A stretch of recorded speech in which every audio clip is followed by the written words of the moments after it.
आज हम the courage to be disliked किताब के बारे में बात करने जा रहे हैं, जिसे इचिरो किशिमी और फ्यूमिटे कोगा ने लिखा है। इस किताब में बताया गया है कि कैसे आप अपनी ज़िंदगी को बदलकर खुशी पा सकते हैं। किताब में एडलरियन साइकोलॉजी के बारे में बताया गया है, जो एक आसान और सुखी ज़िंदगी पाने के लिए आपके नज़रिए को बदलता है। किताब आपको बताती है कि कैसे अपने अंदर की शक्ति का इस्तेमाल करके आप अपना सबसे अच्छा और सच्चा इंसान बन सकते हैं, अपना भविष्य बदल सकते हैं और हमेशा के लिए खुशी पा सकते हैं। लेखक बताते हैं कि कैसे हम अपने खुद के भविष्य को पिछले अनुभवों, एक्सपीरियंसेस, संदेहों, डाउट्स और दूसरों की उम्मीदों से आज़ाद कर सकते हैं। यह कुछ ऐसा है जो हमें आज़ाद करता है, हमें बदलने के लिए साहस देता है और उन सीमाओं, लिमिटेशंस को अनदेखा करने की इजाज़त देता है जो हम और हमारे आसपास के लोग हम पर डाल सकते हैं। यह किताब आपको अपनी पूरी ज़िंदगी को बदलने में मदद करेगी। किताब को अच्छे से समझने के लिए हम इस किताब को 11 ज़रूरी अध्यायों में डिस्कस करने जा रहे हैं। तो चलिए शुरू करते हैं। अध्याय 1, अपनी ज़िंदगी कैसे बदले। आप किसी भी समय बदल सकते हैं, लेकिन आप ऐसा कर नहीं पाते हैं क्योंकि आप यह करने का विकल्प ऑप्शन नहीं चुनते हैं। मतलब आप बदलाव के लिए ज़रूरी कदम नहीं उठाते हैं और अपने अतीत में उलझे रहते हैं। एडलरियन साइकोलॉजी हमें बताती है कि हमें पिछले कारणों के बारे में न सोचते हुए अपने आज के लक्ष्यों के बारे में सोचना चाहिए। याद रखें, आपका अतीत आपके आज को तय नहीं करता है, बल्कि यह वह मतलब होता है जो आप अपने अतीत के लिए बनाते हैं। आप सिर्फ इसलिए नहीं बदल सकते क्योंकि आप बदलने का फैसला नहीं लेते हैं। आप शायद सोचते हैं कि चीज़ों को वैसे ही छोड़ना आसान है जैसे कि वे हैं, लेकिन अगर आप ऐसे ही रहते हैं तो आप और बड़ी मुश्किलों का सामना कर सकते हैं। अगर आप बदलना नहीं चुनते हैं, आपकी ज़िंदगी दर्दनाक और चिंता से भरी हो सकती है। जब आप बदलना नहीं चुनते हैं तो आप अपने सपनों को भी पूरा नहीं कर सकते हैं। इसलिए बदलाव करने के लिए आपको खुद से कहना चाहिए, अगर मैं कोशिश कर सकता हूं तो मैं इसे कर सकता हूं। साथ ही आपको पूरे साहस के साथ बदलाव करना चाहिए। अगर आपके पिछले अनुभव अच्छे नहीं थे तो इसका मतलब ये बिल्कुल नहीं है कि आप अपना आज अच्छा नहीं कर सकते। आप अपने उद्देश्यों, ऑब्जेक्टिव्स या सपनों को पूरा करने के लिए जो कुछ भी करते हैं, उससे आप अपना आज बनाते हैं। मतलब यह हुआ कि आप अपनी ज़िंदगी का मतलब और अनुभव खुद बनाते हैं। इसलिए अपनी ज़िंदगी में बदलाव करने से कभी पीछे न हटे, डटे रहे और आखिर में आप अपनी ज़िंदगी बदल सकते हैं। अध्याय 2, आप भावनाओं को बनाते हैं। अब जैसा कि आप जानते हैं कि आपके बदलाव की शुरुआत बदलाव करने के फैसले से होती है, इसलिए आपको जानना होगा कि बदलावों के बीच रुकावट क्या आती है जिससे आप लगातार बदलाव नहीं कर पाते हैं। जवाब है आपकी भावनाएं। जी हाँ, आपकी भावनाएं ही होती है जिसकी वजह से आप मुश्किलों का सामना करते हैं और बदलाव पूरा नहीं कर पाते हैं। मतलब आपकी ज़िंदगी में जब कुछ आपके अनुसार नहीं होता है तो आप गुस्से में चिल्लाने लगते हैं और आपकी भावनाएं आप पर हावी हो जाती है। दूसरे शब्दों में, चिल्लाने के लिए आपने गुस्से की भावना पैदा की।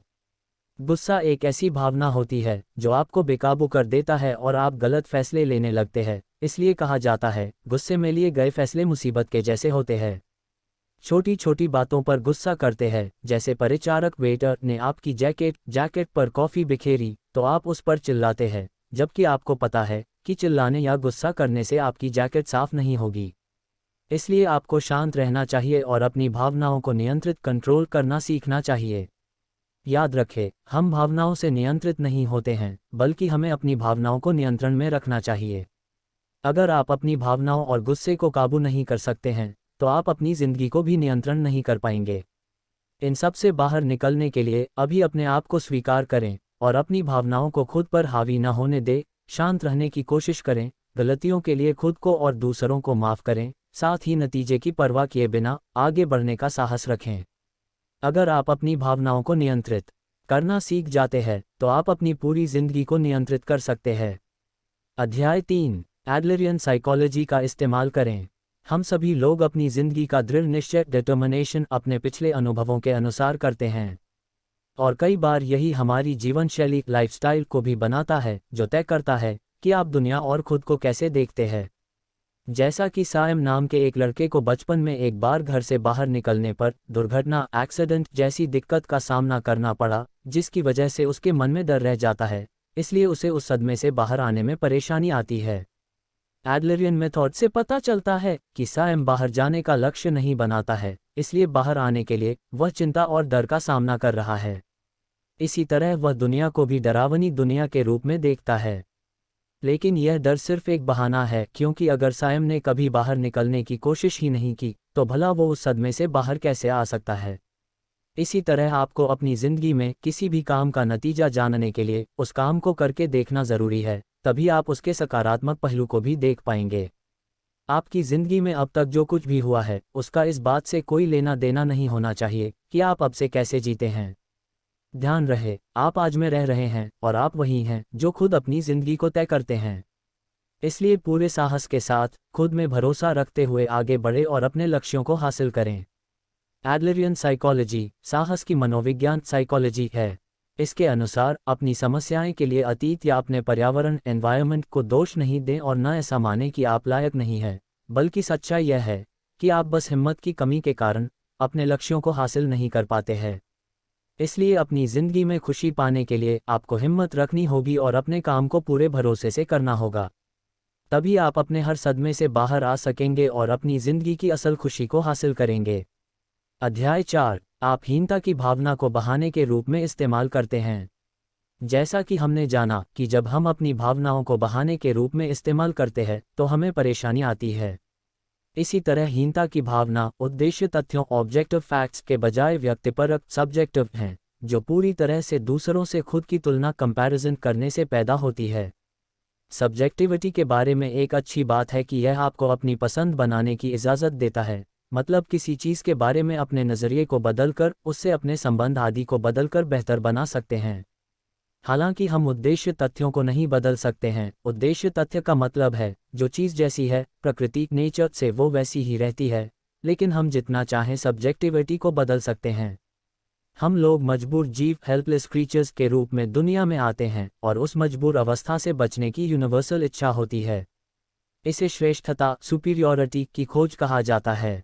हीनता की भावना का सही तरीके से इस्तेमाल करके इसे विकास के लिए एक अच्छा स्रोत सोर्स बनाया जा सकता है। हालांकि असफल लोग वो होते हैं जो कदम आगे बढ़ाने का साहस खो देते हैं और इस बात को स्वीकार नहीं करते कि वास्तविक रियलिस्टिक कोशिश करके हर स्थिति को बदला जा सकता है, और कुछ भी करने से पहले वे बस हार मान लेते हैं और कहते हैं मैं वैसे भी बहुत अच्छा नहीं हूँ, या यहाँ तक कि अगर मैंने कोशिश की तो मुझे कोई मौका नहीं मिलेगा। तो इसे हीन भावना कहा जाता है। न करने के बहाने के रूप में लोग हीनता की भावनाओं का इस्तेमाल अक्सर करते हैं। कुछ इस तरह से सोचते हैं कि मैं पढ़ा लिखा नहीं हूँ इसलिए मैं सफल नहीं हो सकता, या मैं दिखने में अच्छा नहीं हूँ इसलिए मैं एक अच्छे रिश्ते में नहीं आ सकता।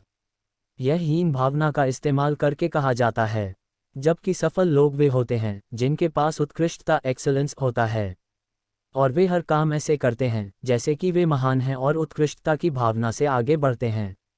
आगे बढ़ते रहने के लिए हीन भावना को खुद से दूर रखें और अपनी उत्कृष्टता का इस्तेमाल करके आगे बढ़ते रहें। लगातार आगे बढ़ने में आपको साहस की ज़रूरत पड़ेगी, जिससे आप रुकावटों का डटकर सामना कर सकेंगे, जिससे आप यकीनन सफलता को हासिल करेंगे और आपकी ज़िंदगी खुशियों से भर जाएगी। इसलिए आज से और अभी से बहाने बनाने की भावना को छोड़कर आगे बढ़ने पर ध्यान दें और मनचाहे परिणाम हासिल करें। अध्याय 5, असल सुख कैसे हासिल करें। हम में ज़्यादातर लोग खुश नहीं रह पाते हैं क्योंकि वो दूसरों की खुशी को खुद की हार के रूप में देखते हैं और दूसरों को खुद के अनुसार बदलना चाहते हैं। लेकिन अगर आप सच में खुश रहना चाहते हैं तो आपको खुद के लिए कोशिशें करनी होगी और खुद पर ध्यान देना चाहिए। एडलरियन साइकोलॉजी खुद को बदलने का मनोविज्ञान है, न कि दूसरों को बदलने का मनोविज्ञान। दूसरों के बदलने का इंतज़ार करने के बजाय आपको पहला कदम खुद आगे बढ़ाना है, क्योंकि दुनिया कभी नहीं बदल सकती, लेकिन आप वो बदलाव ज़रूर बन सकते हैं जो आप दुनिया में देखना चाहते हैं। अगर आप उत्कृष्टता के साथ आगे बढ़ने की कोशिश करना चाहते हैं तो आपको खुद एक कदम आगे बढ़ाना होगा, कोई दूसरा आपके लिए यह नहीं करेगा। साथ ही अपनी ज़िंदगी में खुशी हासिल करने के लिए आपको हीनता की भावना बनानी होगी, जो खुद की दूसरों से तुलना करने से नहीं आती है, जो अपने आइडियल सेल्फ के साथ अपने आज के तुलना करने से आती है, ताकि आपको अपने आप को बेहतर बनाने और आगे बढ़ने की अंदरूनी प्रेरणा मिलती रहे, जब तक आप अपने आदर्श आइडियल इंसान की तरह न बन जाएं। समाज की नज़रों में अपनी सफल जिंदगी को बनाते समय बहुत से लोग खुश नहीं होते हैं, क्योंकि वे सिर्फ प्रतियोगिता कंपटीशन में रह रहे हैं। लेकिन जब आप यह महसूस करेंगे कि लोग मेरे साथी हैं, तो दुनिया को देखने का आपका तरीका बदल जाएगा और आप अपनी खुशी को हासिल कर सकेंगे।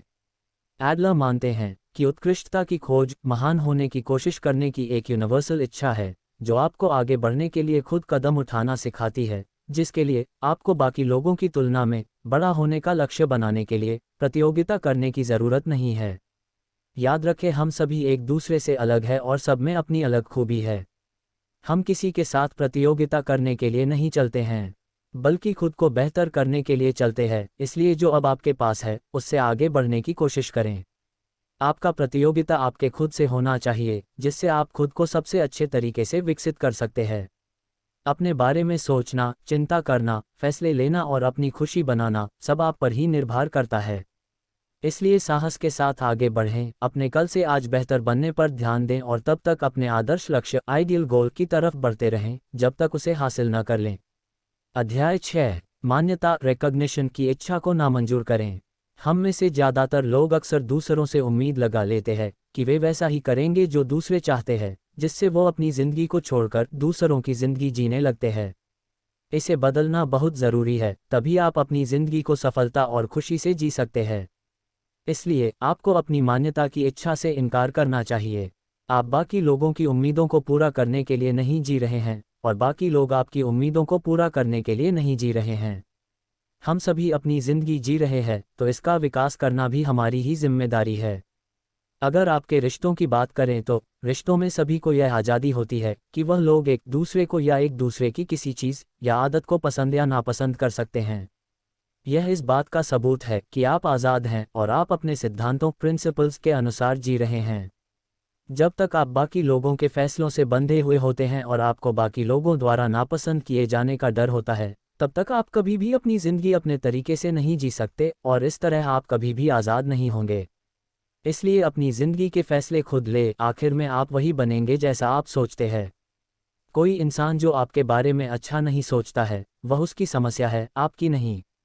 उसकी सोच बदलना आपका काम नहीं है। आप अपनी ज़िंदगी के रिश्तों के बारे में सिर्फ इतना कर सकते हैं कि आप जिस सबसे अच्छे रास्ते पर भरोसा करते हैं उसे चुनें, और लोग उस बारे में क्या सोचेंगे यह न सोचते हुए आगे बढ़े। जब कोई आपको पसंद नहीं करता है और आपको उनके अनुसार काम करने को कहता है, तो आपको जितनी जल्दी हो सके उनकी बातों से इनकार कर देना चाहिए और उनकी बातों पर कोई जवाब न दें। सिर्फ यही एक चीज़ है जो आप कर सकते हैं। सिर्फ जब गलती हो तब अपनी गलतियों को स्वीकार करें, माफ़ी मांगे। इनमें से कोई भी चीज़ हार मानना नहीं है, बल्कि ऐसा करने से आप सच्चाई और दयालुता के साथ सकारात्मक रास्ते पर आगे बढ़ेंगे। अपने फैसले खुद लें और अपनी उम्मीदों पर काम करें। आखिर में आप अपने मनचाहे परिणाम और खुशी को आसानी से हासिल कर सकेंगे। अध्याय 7, मानव व्यवहार ह्यूमन बिहेवियर। मानव व्यवहार दूसरों की वजह से प्रभावित होता है। यही वजह है कि हम दूसरों के अनुसार काम करते हैं। लेकिन आप अपने व्यवहार को नियंत्रण कर सकते हैं और उन्हें अपने अनुसार इस्तेमाल कर सकते हैं। मानव व्यवहार का सही इस्तेमाल करने के लिए आपको इसके 2 उद्देश्यों को पूरा करना होता है। आत्मनिर्भर बने, समाज के साथ मिलजुल कर रहते हुए काम करें। इन व्यवहारों को अपनी ज़िंदगी में लाने के लिए आपको खुद में समझ विकसित करनी होगी कि मेरे पास काबिलियत है और लोग मेरे साथी हैं। मैं अपनी ज़िंदगी में वो सब हासिल कर सकता हूँ जो मैं चाहता हूँ। इसके साथ ही आपको अपनी ज़िंदगी के ज़रूरी काम को करने पर ध्यान लगाना चाहिए। एडलर ने ज़िंदगी के काम को 3 कार्यों में बांटा है, जिसका सामना करके आप अपने उद्देश्यों को हासिल कर सकते हैं। काम के काम, आपके सभी पेशेवर जीवन प्रोफेशनल लाइफ से जुड़े काम। दोस्ती के काम, आपके दोस्त रिश्तेदारों से जुड़े काम। प्यार के काम, आपके अपनों से प्यार की भावना रखने के काम। अगर आपके दोस्त या अपने खुश नज़र आते हैं तो उस खुशी को अच्छी तरह मनाएं। यही प्यार जाहिर करने का तरीका है। ऐसे रिश्ते जिनमें लोग एक दूसरे पर रोक लगाते हैं आखिर में टूट जाते हैं। इसलिए अपने अपनों को उनके फैसलों में सहायता करें और उनकी कामयाबी के लिए खुश रहें। एडलर कभी भी जिंदगी के काम को अच्छाई और बुराई के रूप में नहीं देखते हैं। वो कहते हैं, जिंदगी नीति एथिक्स या अच्छाई और बुराई नहीं है जिस पर हमें बहस करनी चाहिए, बल्कि जिंदगी साहस का मुद्दा है। इसलिए सफलता के लिए इसकी बहुत ज़रूरत होती है। अगर कोई सही काम करता है तो उसे खुशी हासिल होती है, लेकिन अगर कोई गलत काम करता है तो उसे सज़ा मिलती है। हमें इनाम और सज़ा हासिल करने की शिक्षा दी जाती है, जो हमें गलत जीवन शैली लाइफस्टाइल की ओर ले जाता है, जिसमें लोग सोचते हैं कि अगर कोई मेरी बड़ाई करने वाला नहीं है तो मेरे काम का कोई फ़ायदा नहीं है। और यह इनाम और सज़ा देने का सोच बताता है कि अगर कोई सही काम करता है तो उसकी बढ़ाई की जाएगी, जिससे लोग यह भी सोचते हैं कि अगर मैं सही काम नहीं करूंगा और अगर कोई मुझे सज़ा देने वाला नहीं है तो मैं भी गलत काम करूंगा। आपको ऐसी सोच रखने के बजाय वो काम करने चाहिए जो आपको अच्छे परिणाम दिलाएंगे। बुरे काम से आप शायद सफल हो सकते हैं लेकिन खुश कभी नहीं हो सकते हैं, इसलिए आपको अपनी खुशी और कामयाबी दोनों को हासिल करने के लिए अच्छे काम करने चाहिए। बेशक कोई देखने वाला हो या नहीं, आप अपनी ज़िंदगी खुद जी रहे हैं और इसे बेहतर करना भी आपकी जिम्मेदारी होनी चाहिए। अध्याय 8, कामों को कैसे अलग करें। दूसरों की परवाह करना ही सही मानव व्यवहार का इस्तेमाल करना है, इसलिए दूसरों की परवाह किए बिना काम न करें। इसे समझने के लिए एडलरियन साइकोलॉजी के उस विचार को समझना ज़रूरी है जिसे काम का पृथक्करण सेपरेशन कहा जाता है। हमें यह किसका काम है के दृष्टिकोण से सोचने की ज़रूरत है और अपने खुद के काम को बाकी लोगों के काम से लगातार अलग करना है। एक दूसरे के काम में दखल नहीं देना है। आमतौर पर सभी रिश्तों की समस्याएं बाकी लोगों के काम में दखल देने या अपने खुद के काम में दखल देने के कारण होती हैं। यह किसका काम है यह बताने का एक आसान तरीका है यह सोचना कि जो काम चुना गया है उसके परिणाम को आखिर में कौन हासिल करने वाला है, और फिर जो हासिल करने वाला है उससे मिलकर काम करना चाहिए। एडलरियन साइकोलॉजी दखल देने के दृष्टिकोण की सिफारिश नहीं करती है। दखल न देना न जानने का रवैया एटीट्यूड है और इसमें आपको यह जानने में भी दिलचस्पी नहीं होती है कि कोई दूसरा क्या कर रहा है। इसके बजाय आप यह जानकर कि दूसरा शख्स क्या कर रहा है उसकी मदद करते हैं। मतलब आप उसके काम में दखल देने के बजाय वह करने में उसकी मदद करते हैं जिसको करने के सारे फैसले उसी इंसान के होते हैं। भरोसा करने का काम भी काम का पृथक्करण होता है जिसमें आप अपने साथी पर भरोसा करते हैं और यही आपका काम है, लेकिन वह इंसान आपकी उम्मीदों और भरोसे के संबंध में कैसे काम करता है यह उनका काम है। बाकी लोगों के काम में दखल देना और बाकी लोगों के काम को अपना बना लेना आपकी ज़िंदगी को भारी और मुसीबत से भरा बना सकता है। अगर आप चिंता और दर्द की ज़िंदगी जी रहे हैं जो आपके रिश्तों से बनी है तो आपको अपनी सीमा लिमिट जाननी होगी। ऐसी स्थिति का सामना करने पर यहाँ से यह मेरा काम नहीं है कहे और बाकी लोगों के काम को करना छोड़ दे। यह बोझ को हल्का करने और ज़िंदगी को आसान बनाने की दिशा में पहला कदम है। याद रखें ज़िंदगी के 3 काम हैं, काम, दोस्ती और प्यार। इन्हीं के लिए काम को करते हुए अपनी ज़िंदगी में आगे बढ़े जिससे आप आसानी से अपनी ज़िंदगी में खुशी और सफलता को पा सकेंगे। अध्याय 9, असली आज़ादी। इंसानों के लिए दूसरों के द्वारा नापसंद न किए जाने की इच्छा का सामना करना पूरी तरह से एक प्राकृतिक नेचुरल इच्छा है।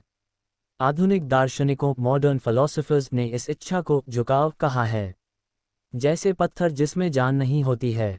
एक बार जब यह नीचे की ओर लुढ़कना शुरू कर देता है तो यह लॉ ऑफ ग्रेविटी की वजह से लुढ़कता रहता है। लेकिन हम पत्थर नहीं हैं, हम ऐसे जीव हैं जो झुकाव का विरोध कर सकते हैं। हम अपने आप को नीचे गिरने से रोक सकते हैं और ऊपर चढ़ भी सकते हैं। मान्यता की इच्छा शायद एक प्राकृतिक इच्छा है, तो क्या आप दूसरों से मान्यता पाने के लिए नीचे की ओर लुढ़कते रहें? क्या आप अपने आप को एक लुढ़कते हुए पत्थर की तरह नीचे गिरने दे सकते हैं जब तक कि सब कुछ ठीक नहीं हो जाता? नहीं ना, तो आप दूसरों से नापसंद किए जाने पर इतने दुखी क्यों हो जाते हैं?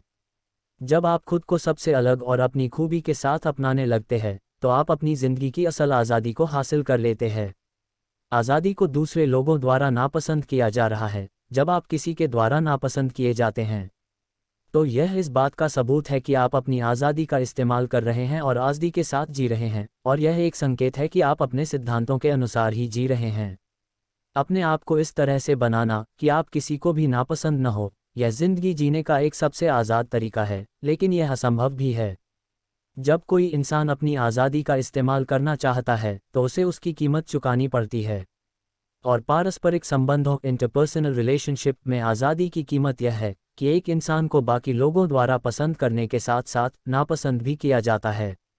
इसलिए अगर आप अपनी ज़िंदगी की असल आज़ादी को अपनाना चाहते हैं तो आपको नापसंद होना अपनाना होगा, तभी आप अपने अनुसार काम कर सकेंगे और अपनी असली खुशी को पा सकेंगे। अध्याय 10, आत्मपुष्टि सेल्फ एफर्मेशन। दूसरों में भरोसा, दूसरों के लिए योगदान। जब आप खुद की भलाई को दूसरों के लिए चिंता यानी कि समाज की भलाई की ओर बदल रहे होते हैं और समुदाय कम्युनिटी की भावना हासिल कर रहे होते हैं, इस समय आपको 3 चीज़ों की ज़रूरत होती है जो आपकी मदद करती है: आत्मपुष्टि, दूसरों में भरोसा और दूसरों के लिए योगदान। आत्मपुष्टि सेल्फ एफर्मेशन खुद को सुझाव देने से संबंधित है, जिसमें आप खुद को अपने भले के लिए एहसास दिलाते हैं, जैसे मैं यह कर सकता हूँ या मैं मजबूत हूँ।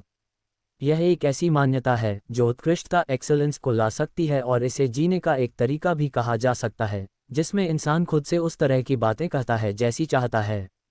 इसे और ज़्यादा आसान शब्दों में कहें तो मान लें कि आपने एग्ज़ाम में 60% का अंक स्कोर किया है। अपने आप को बताएं, मैं इस बार बस बदकिस्मत हो गया, क्योंकि असली अंक 100% है, तो यही आत्मपुष्टि कहलाती है। इसके विपरीत, अगर कोई खुद को 60% के रूप में स्वीकार करता है और खुद के बारे में सोचता है कि मुझे 100% के करीब कैसे जाना चाहिए, तो यही आत्मपुष्टि कहलाती है। मतलब खुद की स्थिति के बारे में सब कुछ मान लेना, और जैसा आप मान लेंगे वैसे ही बन जाएंगे, इसलिए जिस तरह के परिणाम आप वास्तव में चाहते हैं वैसी ही बातें अपने आप से करें। यही आत्मपुष्टि का सार है। दूसरों पर भरोसा, भरोसा बिना किसी बनाई गई शर्तों के होता है। भले ही किसी के पास किसी पर भरोसा करने के लिए काफ़ी बुनियाद न हो, फिर भी वह भरोसा करता है। जैसे सुरक्षा की चीज़ों के बारे में हम खुद को परेशान किए बिना किसी शर्त के भरोसा करते हैं। यही हमारा आत्मविश्वास सेल्फ कॉन्फिडेंस है। अगर कोई अपने आप को वैसे ही स्वीकार कर सकता है और यह पता लगा सकता है कि दूसरा इंसान क्या कर सकता है और क्या नहीं, तो वो यह भी समझ सकता है कि दूसरों पर भरोसा कैसे करें और उनके साथ मिलकर काम कैसे करें। दूसरों पर भरोसा रखने का मतलब दूसरों को एक साथी के रूप में देखने से है, जिससे कोई भी अपनापन की भावना पा सकता है और उसे भरोसा हो जाता है कि आपके साथ रहना ठीक है। दूसरों के लिए योगदान, दूसरों के लिए सबसे आसानी से समझा जाने वाला योगदान काम है। काम के जरिए से ही इंसान दूसरों के लिए योगदान देता है और अपने समुदाय कम्युनिटी के लिए काम करता है। इन्हीं तीनों का इस्तेमाल करके आप दुनिया या समाज की भलाई के लिए काम कर सकते हैं और आत्म शांति को पा सकते हैं, जो आपको अनगिनत खुशी का एहसास कराएगा। अध्याय 11, मामूली मॉडेस्ट होने का साहस। हम सभी अपनी जिंदगी में खास होना चाहते हैं, पर क्या कभी आपने सोचा कि आखिर खास होना जरूरी क्यों है? जवाब है, ऐसा इसलिए होता है क्योंकि कोई अपने आप को मामूली या औसत एवरेज नहीं मानना चाहता। और इसी वजह से जब किसी इंसान को बहुत ज़्यादा अच्छा बनना बहुत मुश्किल लगने लगता है, तो इंसान बहुत बुरा बनकर खास बनने के लिए सारी कोशिशें करता है। लेकिन क्या मामूली होना असल में इतनी बुरी बात है? क्या यह कुछ कम है? क्या सच में हर कोई मामूली नहीं है? सीधे शब्दों में कहे तो, अगर आप सेल्फ एफर्मेशन का पहला ज़रूरी कदम चुनते हैं, तो आप मामूली होने का साहस रख सकते हैं, जिसके साथ दुनिया को देखने का आपका तरीका भी बदल जाएगा। किसी को बिना ज़रूरत के अपनी श्रेष्ठता सुपीरियॉरिटी दिखाने की ज़रूरत नहीं होती है।